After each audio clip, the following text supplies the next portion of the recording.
a training hop. It was July 9th of 2001. And this night drives my whole life.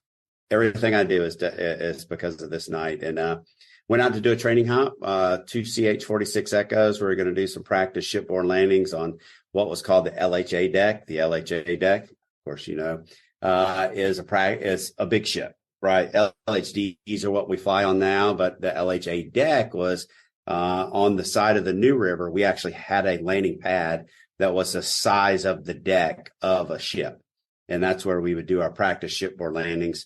So it's kind of realistic because it was down a little cliff. So you felt like you got that feeling of crossing over, onto a ship, So I was supposed to fly with my combat crew chief. My combat crew chief, a guy named Clark Beatty. This guy checked into the squadron the day that I checked in. And when I saw him and I went down to flight equipment there, not flight equipment, flight maintenance control to get signed for the aircraft, I said to him, I'm like, that you signed the book. That's like getting the keys to the car, right? You sign it. As soon as you sign it, it's yours. You own it. And I walked in and he is, he's looking through the book. And I was like, hey, bro, give me the book. Let me sign it. And he goes, well, we changed the schedule. You're not flying with me anymore. You're flying with a new guy, Sergeant Salah. So, okay. So I signed the other book, and last, thing he said to me was, well, we're not flying tonight, but we'll be together tomorrow night. Okay. So you have to fly. So we go. We departed out single ship. The goal was we were going to each take off individually. We'll get down to the LHA deck. We'll do our landings and we depart. Well, what ended up happening? We had an aircraft issue in my aircraft. We landed on the LHA deck. Everybody's inside. We're talking about it. So nobody's really looking out. The gunny in the back goes, hey, sir, they're on downwind. Okay, good to go. We continue our conversation. And then I say, hey, gunny, can we lift? And he goes, sir, did they call departing? I don't see him.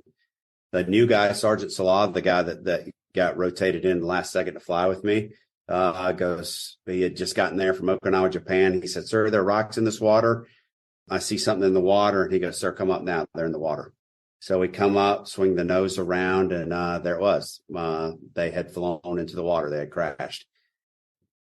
Long story short there, they made a 12-second human error. From that 12-second human error, they flew it straight into the water, and 3 Marines lost their lives, to include my combat crew chief, Clark Beatty.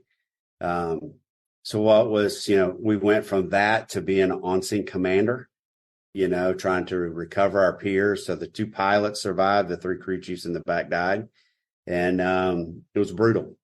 It's literally to this day the worst night of my life. Every July 9th for me it's not a fun day, as well as everybody in my squadron.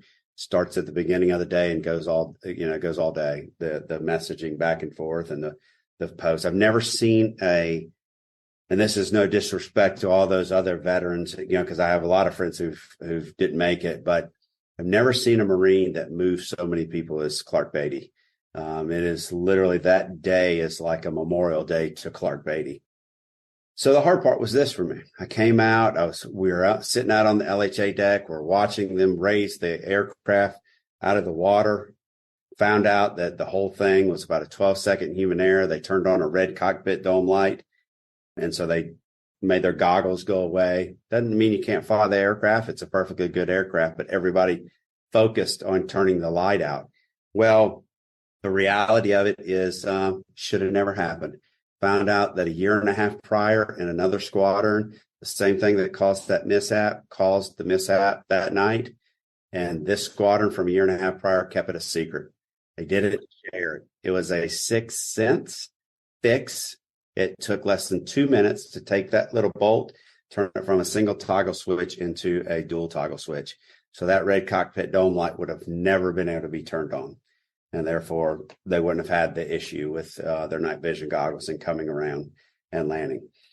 So when I watched them pull the helicopter out of the, you got 3 Marines sitting there just crying. Me, Sergeant Slaw, and Gunny Collins, watching them pull the aircraft. I made a promise that day that I would dedicate my life to, helping people not have human error, not, have things that cause mistakes, whether that be. Well, at first it was decision making. I taught decision making, career resource management, did it in all kinds of environments because I'm a pilot in hospitals, air medical crews, nuclear industry, power industry. But I was speaking at Duke University people are coming up and talking to me about their battles with their marriage, their relationships, and parenting. And I thought about and I'm like, yeah, this is bigger than just flying aircraft and working in a high risk environment. This is everyday life. And it's kind of what you guys are, your show is here. It's, we all have a story. We all have something that we can share, and we can all take our experience and change lives with it. And so that's what I've been doing.